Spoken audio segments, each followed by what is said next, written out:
ബിസ്മില്ലാഹിർ റഹ്മാനിർ റഹീം. 5 വഖത്ത് നിസ്കാരം ആ റക്അത്തുകൾ കൂട്ടിക്കഴിഞ്ഞാൽ അത് 17 റക്അത്തായിരിക്കും.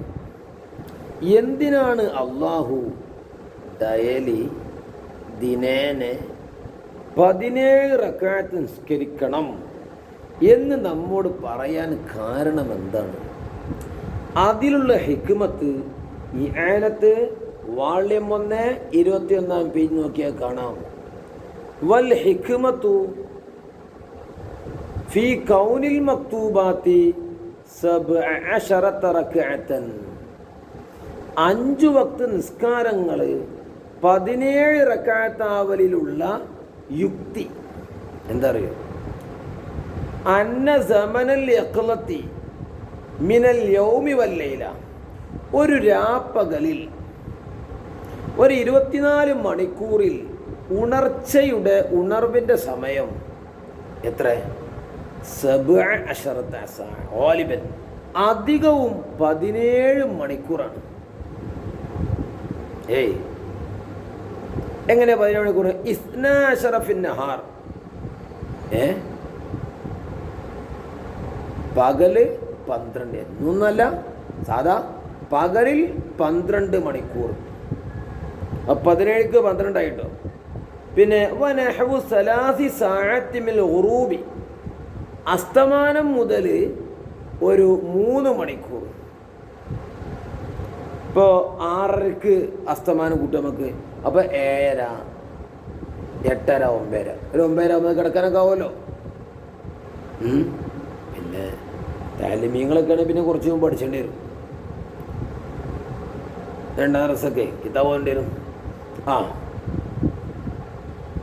പിന്നെ വസാഅത്തൈനി മിൻ ഖുബൈലിൽ ഫജ്ർ, സുബ്ഹിൻ്റെ അല്പം മുൻപ്, സുബ്ഹിൻ്റെ മുൻപ് 2 മണിക്കൂർ. അപ്പം എത്രയായി? ഇപ്പം 12 3 15, അതിക്ക് 2 17. അപ്പോൾ 17 മണിക്കൂറുകൾ നമുക്ക് ഉണർവുള്ള സമയമാണ്. തെറ്റുകുറ്റങ്ങൾ എപ്പോഴാണ് വരിക? ഉണർച്ചയിൽ. അപ്പോൾ ഉണർച്ചയിൽ വന്ന 17 മണിക്കൂറിൽ നമുക്ക് വന്ന ചെറുപാപങ്ങൾ മാഫാക്കി കിട്ടുവാൻ വേണ്ടി അല്ലാഹു തആല 17 റക്അത്ത് ആണ് സംവിധാനിച്ചു. ഓരോ മണിക്കൂറിൽ സംഭവിച്ച തെറ്റുകുറ്റങ്ങൾ ഓരോ റക്അത്ത് കൊണ്ട് അല്ലാഹു മാഫാക്കി തരുന്നു. അല്ലാഹ്ക്ക് എന്തോ ഒരു കൃപ നമ്മളുണ്ട്.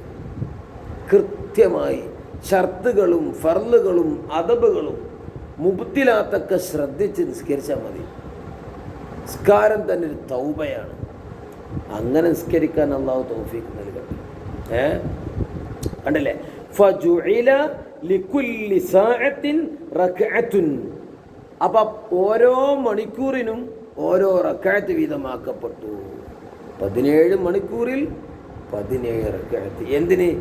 ജബ്റൻ ലിമാ യഖഉ ഫീഹാ മിനത് തഖ്സീർ.